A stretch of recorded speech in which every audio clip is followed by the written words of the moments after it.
Hi everyone, आकाश दिस side. So last व्हिडिओमध्ये आपण बघितलं की AWSचं अकाउंट कसं क्रिएट करायचं आणि त्याच्यासोबत त्याच्यानंतर आपण एक EC2 इन्स्टन्स क्रिएट केला आणि त्या EC2 इन्स्टन्सवरती आपण NGINX नावाचा वेब सर्व्हर इन्स्टॉल केला होता आणि मग तो वेब सर्व्हर बाहेरून कसा ॲक्सेस करायचा हे देखील बघितलं होतं. त्याच व्हिडिओमध्ये आपण एक टॉपिक डिस्कस केला होता which is port number. So एखाद्या सर्व्हरवरती काम करताना नेहमी तुमचं एन्काउंटर होईल पोर्ट नंबरची. त्यामुळे पोर्ट नंबरची जर तुम्हाला प्रॉपर अंडरस्टँडिंग असेल, तर बाकीच्या सगळ्या गोष्टी ॲप्लिकेशन डिप्लॉय कशी करायची, कुठे करायची आणि कोणत्या पोर्टवरती करायची ह्या देखील गोष्टी तुम्हाला क्लिअर होतील. सो ह्या व्हिडिओमध्ये चला बघूया पोर्ट नंबर नक्की आहे तरी काय. आता पोर्ट नंबर समजून घेण्याआधी एक छोटंसं एक्झाम्पल घेऊया. लेट्स से की तुम्ही टेक इट इझी नावाच्या एका सोसायटीमध्ये राहताय. त्या सोसायटीमध्ये 3 विंग आहेत. एक ए विंग आहे, बी विंग आहे आणि मग सी विंग आहे. आता ही प्रत्येक विंग जी आहे, त्या प्रत्येक विंगमध्ये किंवा प्रत्येक बिल्डिंगमध्ये एक एन नंबर ऑफ फ्लॅट्स आहेत. फॉर एक्झाम्पल ए विंगमध्ये तुम्हाला दिसतात की इकडे 6 फ्लॅट्स आहेत, बी विंगमध्ये तुम्हाला काही फ्लॅट दिसतात आणि सी विंगमध्ये काही फ्लॅट दिसतात. आता ज्यावेळेस तुम्ही एखाद्या सोसायटीमध्ये राहता, त्यावेळेस प्रत्येक सोसायटीमध्ये आणि त्या प्रत्येक सोसायटीमधल्या बिल्डिंगमध्ये तुम्हाला सिमिलर टाईपच्या काही गोष्टी बघायला मिळतील. आता त्या काय गोष्टी आहेत चला त्या बघूया. Okay, so let's talk about A wing. So आता ए विंग किंवा कोणतीही बिल्डिंग जी सोसायटीमध्ये असेल, त्या विंगमध्ये एक कॉमन फॅसिलिटी असेल. कॉमन फॅसिलिटीजमध्ये काय काय असणार की सिक्युरिटीचं ऑफिस असेल, सोसायटीचं ऑफिस असेल, क्लब हाऊस असेल आणि जिम पण असेल. सो आता ह्या ज्या कॉमन फॅसिलिटीज आहेत, ह्या कॉमन फॅसिलिटीज सोसायटीच्या अंडर असतात आणि त्या एका पर्टिक्युलर फ्लोअरवरती किंवा एका पर्टिक्युलर फ्लॅटवरती असतात. त्याच्यानंतर असे काही फ्लॅट्स किंवा अशी काही घरं असतील, ती इदर रेंटेड असतील, कोणीतरी तिथे भाड्याने राहत असेल किंवा कोणीतरी ते विकत पण घेतले असतील. दॅट मीन्स ते त्यांच्या नावावरती असतील. आता हे फ्लॅट जे असतील, ते फ्लॅट सोसायटी कोणाला दुसऱ्याला देऊ शकत नाही. फॉर एक्झाम्पल, जर समजा की ह्या 104 मध्ये जर आकाश कांबळे नावाची जर व्यक्ती राहते किंवा आकाश कांबळे नावाच्या व्यक्तीने जर 104 विकत घेतला आहे, that means it is allotted to that particular person. तर सोसायटी दुसऱ्या कुठल्या पर्सनला हा पर्टिक्युलर फ्लॅट रेंटने नाही देऊ शकत. सिमिलरली तिसरा जो टाईप आहे त्याच्यामध्ये येतं गेस्ट फ्लॅट्स आणि टेम्पररी फ्लॅट्स. म्हणजे जर समजा तुमच्या घरी कोणतं तरी एखादं फंक्शन आहे, सो त्या फंक्शनला आलेली लोक जर तुम्हाला कोणत्या तरी फ्लॅटमध्ये जर थांबवायचे असतील किंवा जर तुम्हाला ॲडिशनल जर जागा हवी असेल तुमच्या गेस्टसाठी, तर तुम्ही हे गेस्ट फ्लॅट किंवा हे जे टेम्पररी फ्लॅट्स आहेत ते यूज करू शकता. सो अशा प्रकारे ह्या 3 प्रकारचे फ्लॅट्स तुम्हाला तुमच्या एका पर्टिक्युलर विंगमध्ये किंवा बिल्डिंगमध्ये दिसतील. आता ह्याच्यामध्ये ह्या सेकंड पॉइंट रिलेटेड एक गोष्ट म्हणजे जर समजा हा 104 ऑलरेडी कोणीतरी घेतलेला आहे आणि जर एक व्यक्ती आला आणि तो व्यक्ती जर सोसायटीला बोलतो की हा 10 फ्लॅट मला हवा आहे किंवा मी ह्या फ्लॅटमध्ये रेंटने राहू इच्छितो, तर सोसायटी काय बोलेल की हा फ्लॅट ऑलरेडी ऑक्युपाय आहे, सो हा फ्लॅट तू घेऊ शकत नाही. बाकीचे जे कोणते फ्लॅट नंबर असतील त्याच्यापैकी तू कोणताही फ्लॅट नंबर यूज करू शकतो. सो आता हीच गोष्ट ह्या 3 पॉइंटची जर ही गोष्ट जर मला सर्व्हर सोबत किंवा पोर्ट नंबर सोबत जर कंपेअर करायची असेल तर मी कसं करणार? सो इकडे ही ए विंग किंवा ही जी बिल्डिंग आहे त्याला तुम्ही ॲज अ सर्व्हर म्हणून कन्सिडर करा आणि ह्या सर्व्हरमध्ये तुमच्याकडे फक्त 6 फ्लॅट नसतील किंवा 6 पोर्ट नंबर नसतील. आता युजुअली ज्यावेळेस एखादा सर्व्हर आपण यूज करतो, त्या सर्व्हरमध्ये आपल्याकडे असतात 0 to 65,535. सो अज्युम करा की एका सर्व्हरमध्ये एवढे सगळे फ्लॅट्स आहेत. 65,536 0 पासून 65,535 पर्यंत, म्हणजेच 65,536 फ्लॅट नंबर्स ह्या पर्टिक्युलर सर्व्हरमध्ये आपल्याकडे अवेलेबल आहेत. आता आपण बिल्डिंगच्या केसमध्ये काय बघितलं की आपल्याकडे कॉमन फॅसिलिटीज आहेत, अलॉटेड किंवा रेंटेड फ्लॅट्स आहेत आणि त्याच्यासोबत गेस्ट फ्लॅट देखील आहेत. आता हेच 3 कॉन्सेप्ट आपण पोर्ट नंबर सोबत पण कंपेअर करूया. आता ज्यावेळेस आपण सिमिलर सोसायटीचा किंवा बिल्डिंगचा कॉन्सेप्ट ज्यावेळेस आपण पोर्ट नंबर सोबत कंपेअर करतो, त्यावेळेस तुम्ही बघाल की आपल्याकडे 0 पासून ते 65,535 पर्यंत पोर्ट नंबर अवेलेबल आहेत एखाद्या सर्व्हरमध्ये. म्हणजेच काय की तेवढे फ्लॅट्स अवेलेबल आहेत आणि त्या फ्लॅट्सवरती आपण डिफरंट ॲप्लिकेशन किंवा डिफरंट सर्व्हिसेस रन करू शकतो.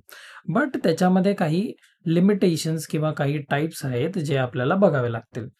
सो पहिलं आहे की वेल नोन पोर्ट्स. आता वेल नोन पोर्ट्स म्हणजे काय, की आपण प्रिव्हियस एक्झाम्पलमध्ये बघितलं की एक कॉमन फॅसिलिटीज असतात. फॉर एक्झाम्पल सिक्युरिटी गार्डचं ऑफिस, जिम, प्ले एरिया, ह्या सगळ्या ज्या गोष्टी आहेत, त्या सगळ्या गोष्टी सोसायटीच्या अंडर येतात आणि त्या गोष्टी किंवा ती जागा आपण दुसऱ्या कोणत्याही गोष्टीसाठी वापरू शकत नाही.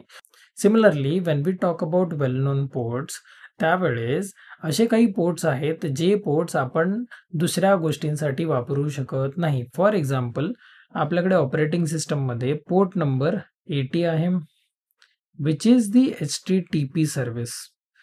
त्याच्यासोबत आहे 443, which is your HTTPS service. आणि अजून एक गोष्ट आहे port number 22, which is your SSH service.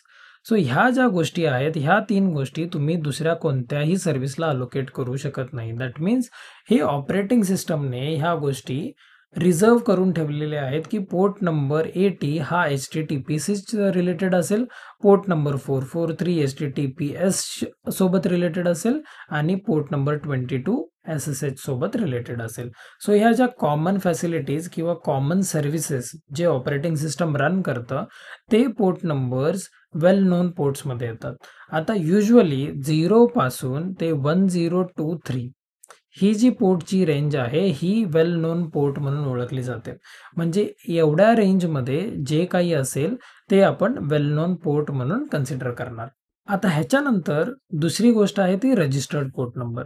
आपण प्रिव्हियस एक्झाम्पलमध्ये बघितलं की जे पण सोसायटीमधले फ्लॅट्स आहेत ते फ्लॅट्स आपण इधर रेंट करू शकतो किंवा बाय करू शकतो.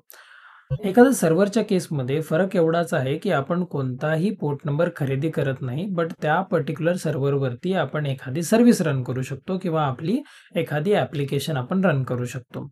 फॉर एक्झाम्पल समजा की माझी एखादी वेबसाईट आहे, ती वेबसाईट रन करण्यासाठी मला 10,000 हा पोर्ट नंबर हवा आहे. सो तो पोर्ट नंबर मी यूज करू शकतो माझ्या सर्व्हिसेससाठी. सो सोसायटीच्या केसमध्ये आपण काय बघितलं, जर एखादी व्यक्ती एखाद्या फ्लॅटमध्ये जर तिला राहायचं असेल तर तो फ्लॅट ती रेंट करू शकते किंवा खरेदी करू शकते. हेच जर आपण रजिस्टर्ड पोर्ट ऑपरेटिंग सिस्टम किंवा सर्व्हरच्या केसमध्ये जर आपण डिस्कस केलं, तर असे पोर्ट नंबर आहेत, त्या पोर्ट नंबरवरती आपण आपल्या सर्व्हिसेस डिप्लॉय करू शकतो. सो ह्याच्यासाठी पण एक पोर्ट नंबरची रेंज आहे, which is from 1024 to 49,151. So एवढे पोर्ट नंबर अवेलेबल आहेत किंवा एवढे फ्लॅट्स जर तुम्ही सोसायटीच्या एक्झाम्पलने कंपेअर करत असाल तर एवढे फ्लॅट्स अवेलेबल आहेत सगळ्या लोकांसाठी ज्यांना तिकडे घर घ्यायचं आहे किंवा ज्यांना तिकडे रेंटने राहायचं आहे.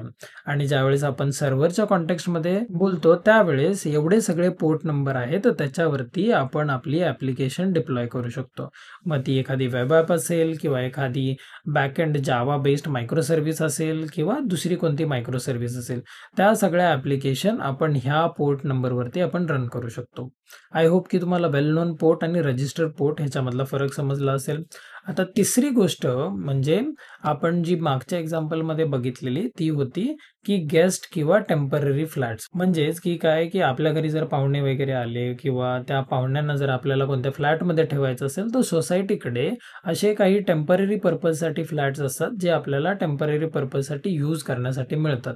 सिमिलरली ऑपरेटिंग सिस्टमच्या केसमध्ये पण ऑपरेटिंग सिस्टमने काही डायनॅमिक किंवा प्रायव्हेट पोर्ट नंबर्स अलोकेट करून ठेवलेले आहेत की फ्युचरमध्ये जर गरज पडली तर हे पोर्ट नंबर आपण युजर्सना देऊ शकतो जर त्यांच्या ॲप्लिकेशन्स टेम्पररी पर्पजवरती ह्या पोर्ट नंबरवरती रन करायच्या असेल तर.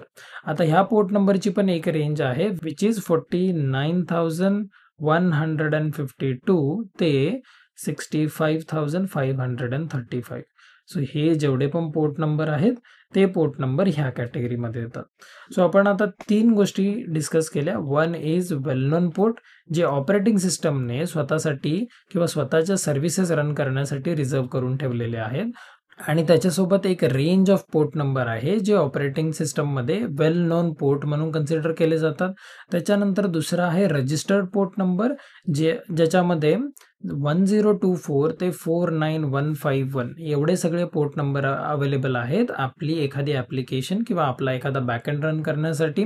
आणि तिसऱ्या टाईपची कॅटेगरी आहे विच इज डायनॅमिक किंवा प्रायव्हेट पोर्ट जे टेम्पररी पर्पजसाठी ऑपरेटिंग सिस्टम किंवा सर्व्हर आपल्याला यूज करायला देऊ शकते. So these are the port numbers which are available on any of the operating system. So I hope की तुम्हाला पोर्ट नंबरचा कॉन्सेप्ट कळाला असेल. पोर्ट नंबर म्हणजे ऑपरेटिंग सिस्टम मधली अशी एक गोष्ट आहे की त्या पर्टिक्युलर जागेवरती किंवा त्या पर्टिक्युलर गोष्टीवरती आपण एखादी सर्व्हिस रन करू शकतो. आपण देखील रन करू शकतो किंवा एखादी ऑपरेटिंग सिस्टम असेल ती ऑपरेटिंग सिस्टम स्वतःच्या सर्व्हिसेस देखील रन करू शकते. फॉर एक्झाम्पल HTTP एक सर्व्हिस झाली, HTTPS एक सर्व्हिस आहे आणि त्याच्यासोबत SSH नावाची पण एक सर्व्हिस आहे. सो आय होप की तुम्हाला पोर्ट नंबरचा एक फंडा समजला असेल. आता हे जर मला रिअल लाईफ सिनारिओ सोबत कम्पेअर करायचं असेल की समजा जर माझ्याकडे एखादी ॲप्लिकेशन आहे आणि ती ॲप्लिकेशन मला एखाद्या सर्व्हरवरती जर रन करायची असेल तर पोर्ट नंबरच्या कॉन्टेक्स्टमध्ये मी कसा विचार करणार की लेट्स से की तुमच्याकडे हा एक सर्व्हर आहे. ह्या सर्व्हरमध्ये तुमच्याकडे अवेलेबल किती आहेत 0 to 65,535 ज्याच्यामधले 0 to 1023 पर्यंत पोर्ट नंबर ऑपरेटिंग सिस्टमकडे आहेत आणि आपल्याकडे किती अवेलेबल आहेत 1024 पासून ते 49,151 एवढे पोर्ट नंबर अवेलेबल आहेत. युजली तुम्ही कोणत्याही ऑर्गनायझेशनमध्ये काम करा त्या ऑर्गनायझेशनमध्ये एवढे सगळे पोर्ट ऑक्युपाय होणार नाहीत. कोणताही सर्व्हर घ्या, एवढ्या सगळ्या ॲप्लिकेशन रन करणं म्हणजे it is not a small thing. So तुम्ही मोस्टली ह्या रेंजमधले काही पोर्ट नंबरच यूज केलेले बघाल. सो लेट्स से की तुम्ही एखादी ॲप्लिकेशन डेव्हलप केली आणि आता ही ॲप्लिकेशन जी तुम्ही डेव्हलप केली ती तुम्हाला ह्या सर्व्हरवरती डिप्लॉय करायची आहे. तर त्याच्यासाठी तुमच्याकडे ऑप्शन असतील. फॉर एक्झाम्पल समजा की ती ॲप्लिकेशन तुम्हाला 10,000 पोर्ट नंबरवरती रन करायचे आहेत. सो ही ॲप्लिकेशन समजा तुम्ही 10,000 पोर्ट नंबरवरती रन करता आणि जर समजा तुमच्याकडे एक ॲप्लिकेशन 2 पण आहे आणि ती ॲप्लिकेशन जर पुन्हा तुम्ही 10,000 वरती रन करायला गेलात तर ऑपरेटिंग सिस्टम बोलेल की port number 10,000 is already occupied. म्हणजे काय की हा पोर्ट नंबर तुम्ही यूज करू शकत नाही. सो जी पण ॲप्लिकेशन असेल, समजा एक ॲप्लिकेशन बनवली ती एका पोर्टवरती रन होईल, दुसरी ॲप्लिकेशन बनवली ती दुसऱ्या पोर्ट नंबरवरती रन होईल. आता हेच गोष्ट जर मी डेटाबेसच्या केसमध्ये घेतलं तर काही स्टँडर्ड पोर्ट नंबर पण आहेत ज्यावेळेस आपण एखादा डेटाबेस इन्स्टॉल करतो. फॉर एक्झाम्पल जर तुम्ही कधी MySQL हा जर डेटाबेस तुम्ही इन्स्टॉल केला असेल तर तो युजली 3306 ह्याच पोर्ट नंबरवरती रन होतो. हा त्याचा बाय डिफॉल्ट पोर्ट नंबर आहे. नंतर जाऊन तुम्ही हा पोर्ट नंबर चेंज देखील करू शकता. सिमिलरली HTTP सर्व्हिसचं एक ऑल्टरनेटिव्ह पण आहे विच इज 8080. सो हा एक पोर्ट नंबर आहे जो HTTPचा एक ऑल्टरनेटिव्ह पोर्ट नंबर म्हणून यूज करू शकतो. आणि अजून एक एक्झाम्पल जर तुम्हाला सांगायचं झालं तर PostgreSQL म्हणून एक सर्व्हिस आहे.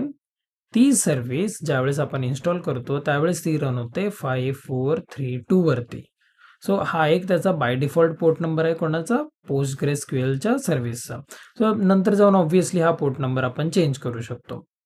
सो कोणतीही ॲप्लिकेशन ज्यावेळेस तुम्हाला डिप्लॉय करायची असेल त्यावेळेस तुम्हाला तुमचा पोर्ट नंबर माहिती असायला पाहिजे आणि तोच पोर्ट नंबर दुसऱ्या ॲप्लिकेशनने ऑक्युपाय केलाय की नाही किंवा तो पोर्ट नंबर अवेलेबल आहे की नाही हे देखील तुम्हाला ऑपरेटिंग सिस्टममध्ये जाऊन बघावं लागेल. So to revise whatever we have discuss so far, आपण काय बघितलं की आपल्याकडे एक सोसायटी होती. ह्या सोसायटीमध्ये आपल्याकडे डिफरंट विंग्स होत्या आणि त्या विंग्समध्ये आपल्याकडे मल्टिपल फ्लॅट्स होते.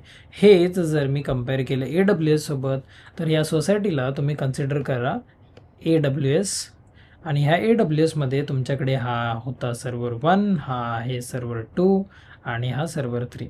असे तुमच्याकडे मल्टिपल सर्व्हर्स आहेत आणि प्रत्येक सर्व्हरमध्ये तुमच्याकडे अवेलेबल आहेत 0 to 65,535 पोर्ट. हे सिमिलर पोर्ट्स आपल्याकडे इकडे पण अवेलेबल असणार आणि इकडे पण अवेलेबल असणार. आणि ह्या प्रत्येक सर्व्हरमध्ये आपल्याकडे 3 कॅटेगरीचे पोर्ट नंबर आहेत. एक आहे वेल नोन पोर्ट, दुसरा आहे रजिस्टर्ड पोर्ट आणि तिसरा आहे डायनॅमिक किंवा private ports. So I hope की तुम्हाला पोर्ट नंबर म्हणजे एक्झॅक्टली नक्की काय असतं हे समजलं असेल. जर तुम्हाला पोर्ट नंबर रिलेटेड काही डाऊट असेल तर मेक शुअर की you are putting it in the comment section below. आणि हा व्हिडिओ जर तुम्हाला आवडला असेल तर नक्की लाईक करा. आणि जर तुम्ही चॅनलला सबस्क्राईब केलं नसेल तर मेक शुअर की you are subscribing the channel and pressing the bell icon so that ज्या पण नवीन व्हिडिओज आहेत त्या तुमच्यापर्यंत लवकरात लवकर पोहोचतील. आणि नेहमीप्रमाणे आय होप की कमेंट बॉक्समध्ये तुम्ही तुमचं प्रेम भरभरून दाखवाल. So this was it from my side. I will see you in the next one.